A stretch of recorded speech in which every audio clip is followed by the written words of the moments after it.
origins of Porno Creep 13 are, I want to say around, Christ, 2008, was it 2008, 2009? It was shortly after the Ritual Fix CD release party.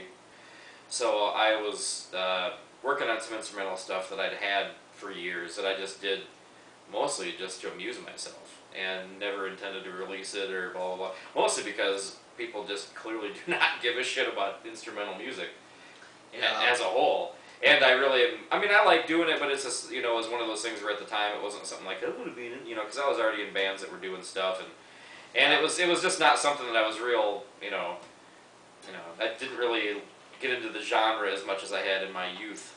And I was talking to Will Marvellis, the head of Zero Budget Records, the label that I am currently on, and he was just going off about how the bands that were on the label either were not churning out any new material or had broken up or had just, completely imploded or caught fire or whatever.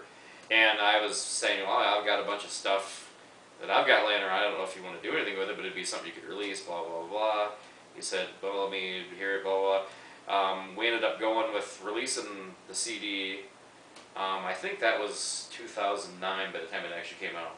I'm awful with dates. But ended up, completely coming out only because nothing else was coming out. So that's why that came out, and then not too long after my CD came out on Zero, my roommate at the time was the head A&R of True Anthem out of California, and a bunch of their big releases just didn't turn in their stuff to release, and they were freaking out about having a release, and he had been a big advocate of mine trying to get me signed there anyway. And so right around, I want to say the decision was made like 11th hour, okay, fine, get your buddy on here and get these songs out, and we'll make this happen. And that completely, had the other people turned in their releases like they were supposed to, I wouldn't have gotten that deal as well, which at the time was pretty cool because Lenny Kravitz had put out stuff through True Anthem. Trent Reznor released, was it a full album on True Anthem or just selected tracks or some silliness? Do you remember? I don't remember. I'm not sure. Are you talking about like the Slip or Ghosts 1 through 4? No clue.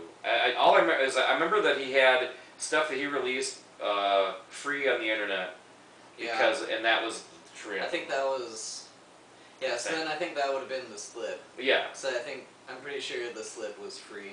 Yeah, that'd be the one, and that was a cool deal. At the time, it got me music out pretty good. I mean, and then they pretty much figured out that, since at the time the Porno Creep numbers were not huge, and neither was the Fix numbers, so they basically sold it.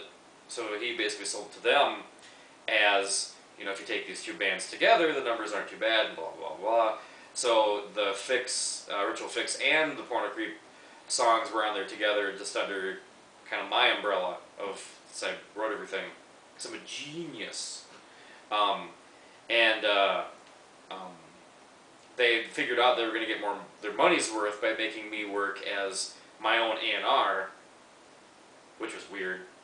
But yeah, I get confused at this level here because then it got kind of murky, because then I actually was A&Ring for them, and I signed this band, Cadius, I think was the band, kind of a good, kind of simple planny sort of, what's that genre? What do you even call that?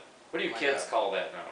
Pop punk. Pop punk sort of. Yeah, it's kind of like digestible by tweens. Right. And it was cool because I learned a lot about the A&R business and how little record companies give two shits about talent. And but it was cool. I got to do that for a few months while plugging the Porno Creep stuff.